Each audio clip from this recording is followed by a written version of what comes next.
The text comes in at 11:47 p.m. Why aren't you answering? You don't care about us. 3 dots. Another message. Guess you never did. You start typing. Backspace. Start again. Backspace. Here's the part almost nobody tells you. The argument is not the point. The reaction is. Manipulators, from garden variety drama chasers to full-blown narcissists, run on one kind of fuel.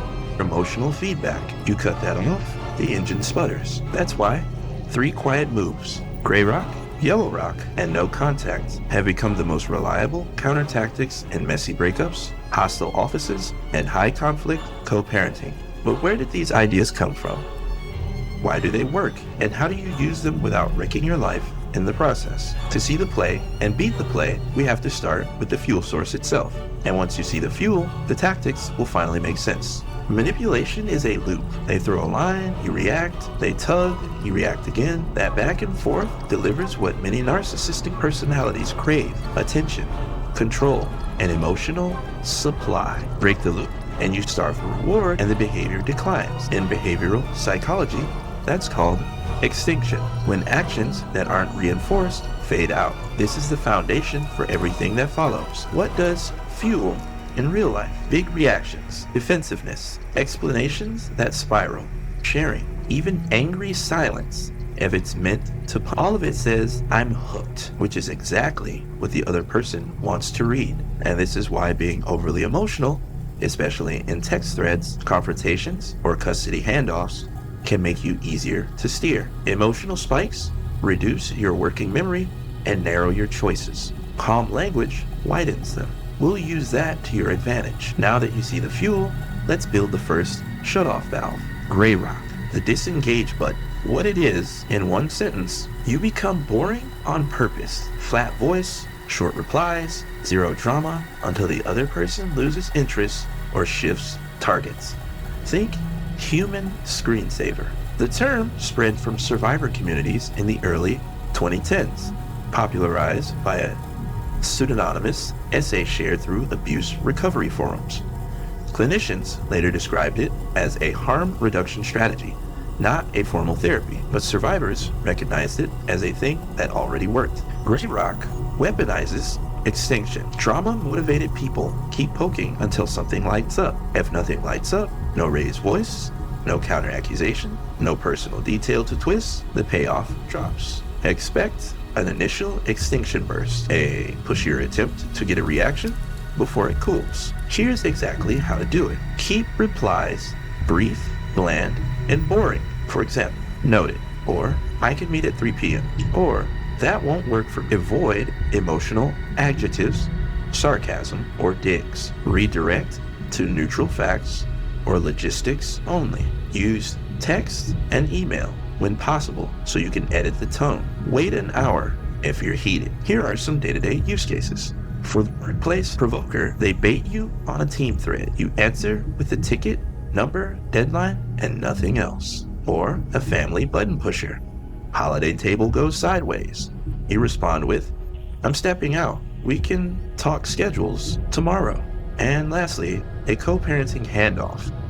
Pick up 3:30 at North Lot. Backpack in trunk. Full stop. If you live together and safety is uncertain, gray rocking can provoke escalation in the short term. As a relationship style, it's a shield, not a marriage. Long-term emotional suppression is draining. One common mistake, confusing gray rock with stonewalling. Stonewalling is a punishment, weaponized silence. Gray rock is a defense, neutral responses to reduce harm. Intention and content matter.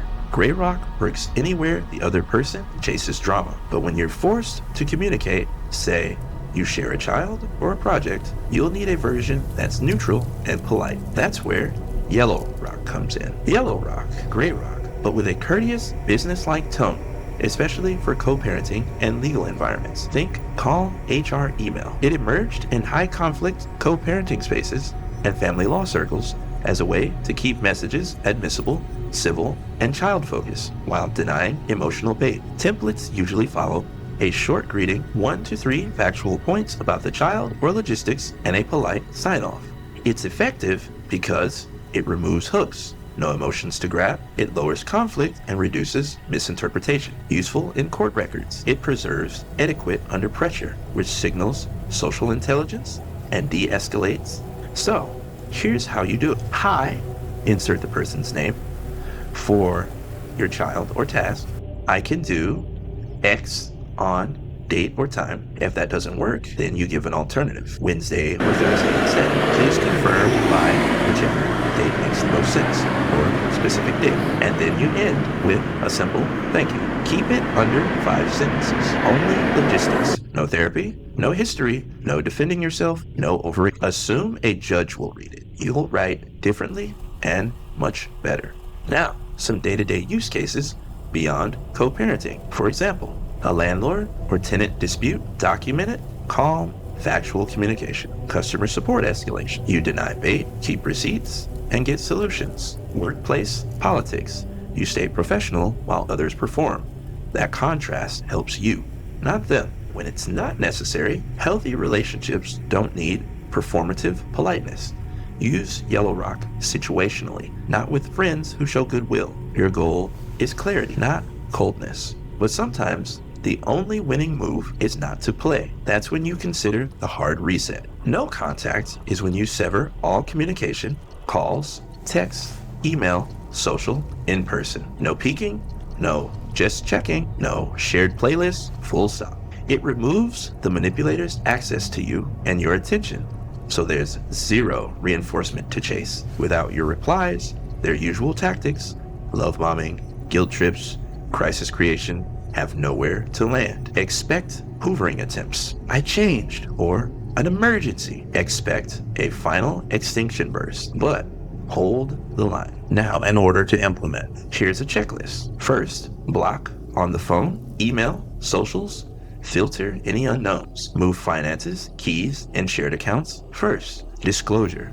Tell one trusted person, and if relevant, HR or legal teams. Relapse prevention. Delete drafts, remove photos from favorites, change routines if safety requires it. When it's hard or not possible. In case you have shared kids, small workplaces, court orders. In these cases, combine low contact, limit frequency and channels with Yellow Rock, neutral and polite, and Gray Rock, no emotional hooks. Add firewalling, essentially info only, zero vulnerability access. Some side effects you can expect with this tactic: sudden kindness or magical emergencies, and possibly rage, engineered to make you break contact. Knowing the pattern turns a surprise into a script. No contact ends the cycle the fastest, but it takes prep and courage. How do you choose among these three in real time without freezing? Build a simple decision tree you can run in your head. Ask these 4 questions. Number 1, is it safe to cut all ties right now? If yes, go no contacts. If no, move to question 2. Question 2, am I required to communicate? Kids, court, work? If yes, use Yellow Rock for written communication. Gray Rock. If no, go low contact with a combination of Gray Rock while you plan an exit. Question 3, is there bait? Accusations, guilt, crisis, flattery? If yes, reply only to logistics. Delete adjectives. If no, keep it short and done. Question 4, do I feel my pulse? If yes, wait 30 to 60 minutes, then send the neutral version. If no, send it now. Layer self-care and grounding. Breathe and count to 4. Feet on floor, eyes scan corners to re-regulate your nervous system. Before you hit send, your physiology is part of the tactic. You now have a live system. But these moves aren't just for narcissistic dynamics. They carry over everywhere people use emotion to sell, shame, everyday power. Using these tactics beyond narcissism. Negotiation. Cut the heat, raise the clarity. A neutral tone makes the numbers do the talking, not the personalities. Gray Rock stops gotcha theatrics. Yellow Rock keeps the bridge intact for the deal. Social media. Don't feed the trolls. One bland reply or none ends 90% of pylons because there's nothing to amplify. Sales tactics and clickbait. When you feel urgency or FOMO, Gray Rock your own impulses. One line rule. I decide after I sleep. Most traps fade by morning. Family group chats. Reply with logistics, not history. It's astonishing how often that ends a 3-hour text war. Here's why this works anywhere. The reward in manipulation is emotional motion, yours. Remove motion, remove reward. When you do need to be civil and documented, etiquette becomes a tool. Calm language signals control and social intelligence, lowering conflict and protecting your reputation. One final guardrail. Online, terms like no contact and narcissists trend very hard. They're useful, shorthand, but still pop psych more than clinical. Use the tools. Avoid the labels unless a professional has made the call. Your aim is practical protection, not internet diagnosis. We've got the tools, now let's lay the scripts you can use tonight, because once you hear them, you won't forget them. Here are some pocket scripts for Grey Rock. In person or in text, I'm not available for this. We can discuss X, whatever the issue is, insert any time that you'd like. Another line you can use for Grey Rocky, in person or in text, noted, or that won't work for me. And lastly, I don't discuss personal matters now. Moving on to Yellow Rock, co-parenting or formal communications. Hi, and insert the name of the person in mind. For child and or task, I could do X, and then you write in a particular time or date. If that doesn't work, give an alternative time or date. Please confirm by whatever deadline you decide, and then end it with thank you. No contact. The last message, if any, I'm ending communication and won't be responding further. I wish you well. Then you block and you're done. Self-check before. So here's a simple self-check you can go through before sending your messages. Is it short?